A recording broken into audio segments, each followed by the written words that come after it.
हमारा टॉपिक है कंकाल। क्या है? कंकाल। कंकाल को हम स्केलेटन कहते हैं, कंकाल तंत्र। कंकाल तंत्र किसे कहते हैं? ग्रुप ऑफ बोन्स, हड्डियों के समूह को हम लोग कंकाल तंत्र कहते हैं। हड्डियों के समूह को कंकाल तंत्र कहते हैं। अब तंत्र किसे कहते हैं? सिस्टम, जिसमें मतलब हर एक चीज फिक्स होता है कि कौन सी चीज क्या काम करेगा। जैसे कंप्यूटर को हम लोग एक सिस्टम कहते हैं, उसमें जो कीबोर्ड होता है उसका एक फिक्स है काम कि वो क्या करेगा। जो प्रिंटर होता है उसका काम एक फिक्स होता है, तो उसे हम लोग सिस्टम कहते हैं। जो अपने हिसाब से काम करे उसे हम लोग सिस्टम। तो ये क्या है? कंकाल तंत्र, ग्रुप ऑफ बोन्स, हड्डियों के समूह को हम लोग बोन्स कहते हैं। ये जो कंकाल तंत्र होते हैं दो टाइप्स के होते हैं। एक होता है बाह्य कंकाल, इसे हम लोग एक्सोस्केलेटन कहते हैं। क्या कहते हैं? एक्सोस्केलेटन। इनमें जो होता है हड्डियां शरीर के बाहर होती है। जो बाह्य कंकाल होते हैं इनमें हड्डियां शरीर के बाहर होती हैं।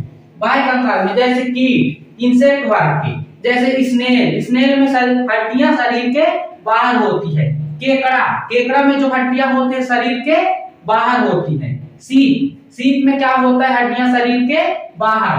बीटल, बीटल जो होता है गोबराउला बोलते हैं गौवा में, तो वो क्या होता है? शरीर के बाहर। मच्छर, मच्छर में हड्डियां शरीर के बाहर होती है। और जो तेलचट्टा होता है इसमें शरीर के बाहर। बिच्छू, बिच्छू को छुइएगा एकदम चेक करिएगा, उसका हड्डी मतलब शरीर के बाहर होती है। अब आप लोग उसको टच मत करेगा, नहीं आपका को टच कर देगा। तो इनमें शरीर के बाहर हड्डियां होती हैं, तो इन्हें हम लोग बाह्य कंकाल कहते हैं। और दूसरा टाइप होता है हमारा आंतरिक कंकाल, इंडोस्केलेटन। क्या होता है? इंडोस्केलेटन। इसमें जो हड्डियां होती हैं ये शरीर के अंदर होती हैं। जो इंडोस्केलेटन होते हैं इनमें हड्डियां शरीर के अंदर होती हैं। जैसे एनिमल, एनिमल में जैसे जिराफ, जो जिराफ होता है जिराफ की हड्डियां शरीर के अंदर। जैसे मुर्गा, आप लोग मुर्गा देखे होंगे, हर एक मांस गुदा सब बाहर होता है और हड्डी अंदर होती है। हाथी, हाथी में हड्डियां शरीर के अंदर। घोड़ा, घोड़ा में हड्डियां शरीर के अंदर। और जो बकरी होती है बकरी में हड्डियां शरीर के अंदर। मुर्गा में अंदर।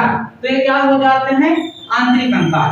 तो बाह्य कंकाल में शरीर के बाहर हड्डियां होती हैं और आंतरिक कंकाल में हड्डियां शरीर के अंदर होती हैं।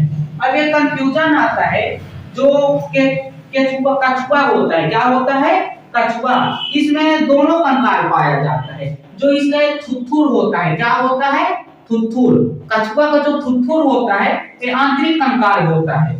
और इसका जो पैर होते हैं इनमें आंतरिक कंकाल, और जो पूंछ होते हैं इनमें आंतरिक कंकाल पाया जाता है। लेकिन जो इसका एक भाग होता है ये तो बाह्य कंकाल होता है, तो इसमें दोनों कंकाल। और जो बाह्य कंकाल होते हैं ये चोट लगने से बचाते हैं, बाहर शरीर में चोट नहीं लगने देता है। तो ये जो कछुआ होता है इसे सिर्फ फाउंडेशन बैच किया है।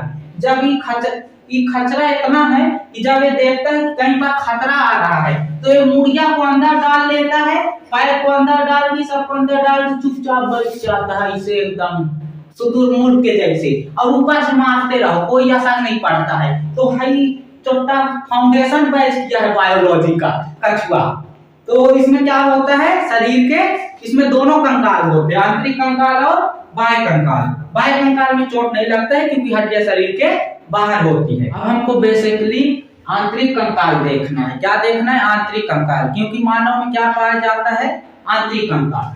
जो आंतरिक कंकाल होते हैं इनमें हड्डियां जो पाई जाती है, हड्डी को हम लोग हिंदी में अस्थि कहते हैं। क्या कहते हैं? अस्थि। और इसे उर्दू में हड्डी कहा जाता है और इंग्लिश में बोन कहते हैं। जो हड्डी होती है कैल्शियम फॉस्फेट की बनी होती है। हड्डियां किसकी बनी होती है? Calcium phosphate. जो हड्डियां होती हैं ये दो टाइप्स के होते हैं। एक होता है कमजोर हड्डी, दूसरा होता है मजबूत हड्डी। तो जो कमजोर हड्डी होता है उसे हम लोग कार्टिलेज कहते हैं। क्या कहते हैं? कार्टिलेज, यानी उप अस्थि। और जो मजबूत हड्डी होती है उसे हम लोग बोन कहते हैं, यानी अस्थि। तो हड्डियां कितने टाइप की? दो, उप अस्थि और अस्थि। जो छोटा होता है पद में उसके आगे नाम के आगे हम लोग उप लगा देते हैं। जैसे प्रधानमंत्री से छोटा उप प्रधानमंत्री, सरपंच से छोटा उप सरपंच। तो उसी तरह कमजोर हड्डी के सामने उप लगा देते हैं। तो ये क्या होती है? उप अस्थि, कार्टिलेज। और मजबूत हड्डी क्या होती है? अस्थि। अब इसको ऐसे समझिए, जो लेग पीस होता है चिकन का, लेग पीस, उस जो लेग पीस लाते हैं उसमें जो साइड साइड में होता है यहाँ कार्टिलेज पाया जाता है। क्या? कार्टिलेज, ये कमजोर होता है। और जो बीच में पाया जाता है ये बोन होता है, मेन हड्डी। तो जो चिकन खाते हैं उनको आइडिया होगा, यहाँ पूरा थुथुर के खा जाते हैं। तो किसको खा जाते हैं? कार्टिलेज को। लेकिन वो खचरा यहाँ तक खाने की कोशिश करता है, वो बोन को भी खाने की कोशिश करता है, लेकिन कैसे चबाएगा? तो वो कार्टिलेज खा जाते हैं। कार्टिलेज कान की हड्डी, कार्टिलेज होती है कान की हड्डी, कार्टिलेज नाक की हड्डी, कार्टिलेज होती है, ये कमजोर होती है। अब जो हड्डियां होती है इससे प्रश्न क्या क्या पूछते हैं, तो इससे प्रश्न आएगा हड्डियां, जो हड्डियों में एक स्पेशल प्रकार की प्रोटीन पाई जाती है, उस प्रोटीन का नाम है ओसीन प्रोटीन। तो हड्डियों में कौन सी प्रोटीन? Ossein protein. और जो हड्डियां होती है कैल्शियम फॉस्फेट की बनी होती है। जो हड्डियां होती है जन्म के समय इसकी संख्या 300 होती है। कितनी होती है? 300। इसीलिए छोटे बच्चों में हड्डियों की संख्या ज्यादा होती है, 300।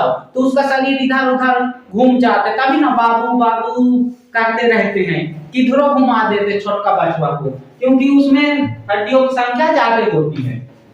लेकिन जब बाल्यावस्था होता है 8 से 10 साल, तो उसमें हड्डियों की संख्या 208 हो जाती है। लेकिन जब वयस्क हो जाते हैं हमारे जैसे, तो उनमें 206, हड्डियों की संख्या 206। अब जो हड्डियों में ऊतक पाया जाता है उसे हम लोग संयोजी ऊतक कहते हैं। क्या कहते हैं? संयोजी ऊतक। हड्डियों में कौन सा ऊतक? संयोजी ऊतक। इसे संवहनी ऊतक भी कहा जाता है।